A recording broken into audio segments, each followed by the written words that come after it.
যারা যারা যারা যারা SLST 9-10-এর জন্য রবীন কুমার দাসের এই বইটিকে ফলো করছো তাদেরকে বলে রাখি, এই বইটি এখন আমি রিসেন্ট পড়ছি, তো সেই জন্য তার উপর ভিত্তি করে যেটুকু আমার এক্সপিরিয়েন্স হয়েছে আমি সেটাই শেয়ার করছি। এই বইটিতে পোয়েট্রি বা ড্রামা বা যাবতীয় শর্ট স্টোরিজ, এসে যা যা কিছু রয়েছে সেই সমস্ত টপিকগুলো খুব ভালোভাবে রয়েছে এবং তার ওয়ার্ড মিনিংগুলোও অ্যানালাইসিস করা আছে।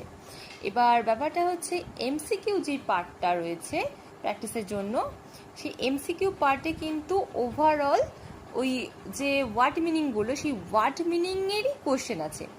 একটা কোনো পোয়েম পড়ছি, তার একটা কোনো পার্টিকুলার যে ওয়ার্ড, সেই ওয়ার্ডের এখানটাতে কি রেফার করছে, ওয়ার্ডের মিনিং বোঝাতে এখানে কি বোঝানো হয়েছে, এর উপর ভিত্তি করে কিন্তু অপশানসগুলো রয়েছে।